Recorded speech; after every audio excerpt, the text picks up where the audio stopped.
இயேசுவை பிதாவாகிய தேவனுக்கு வைத்துக் கொள்ளாமல் மனிதகுலத்தின் மீட்புக்காக, மனிதகுலத்தின் ரட்சிப்புக்காக, மனிதகுலத்தின் பாவங்களுக்காக இயேசு கிறிஸ்துவை இந்த உலகத்தில் கொண்டு வந்து நிறுத்தினார். ஆமென்.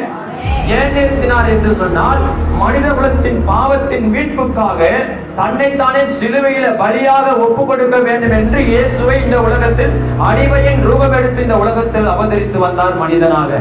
ஆமென். அல்லேலூயா. அவ இயேசு ஏன் இந்த உலகத்துக்கு வரணும், ஏன் இந்த உலகத்துல வந்து அவர் உயிரிழந்தார்னா, உங்களுக்கு எனக்கு ஒரு பிழைப்பை கொடுப்பதற்கு, ஒரு வாழ்வை கொடுப்பதற்கு, ஒரு மேன்மையை கொடுப்பதற்காக தான் தேவன் உங்களுக்கும் எனக்கு வந்து மரித்தார். ஆமென். அவர் இந்த உலகத்தில் வந்து மரிக்கா பட்சத்தில் நாம் இன்னும் பாவியாக தான் இருப்போம், இன்னும் பாவம் செய்து கொண்டிருப்போம், பாவம் செய்து மரித்திருப்போம், மரித்த பின்பு நரகத்துக்குள் நாங்கள் சென்றிருப்போம். ஆமென். அந்த நரகத்தன்மைக்குள் போகக்கூடாது, நீ பாவத்தில் வாழக்கூடாது, பாவத்தில் நிலைக்கக்கூடாது என்பதற்காக தான் இயேசு சிலுவையிலே சுமந்த உங்களுடைய பாவங்களுக்காக, என்னுடைய பாவத்துக்காக கிருபாதார பலியாக சிலுவையிலே பலியானார். ஆமென்.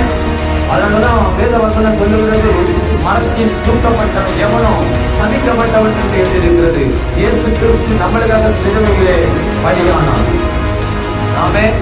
உலகத்தில் பலியானதுக்கு ஒரே காரணம், மனித குலத்தின் மீட்புக்காக, பாவத்தின் ரட்சிப்புக்காக, ஜனங்களை விடுதலையாக்குவதற்காக இயேசு உலகத்தில் வந்து மரித்தார். ஆமென். அல்லேலூயா. அல்லேலூயா. இனி யாருக்காக வரணும்? இயேசுவுக்காக. ஆமென்.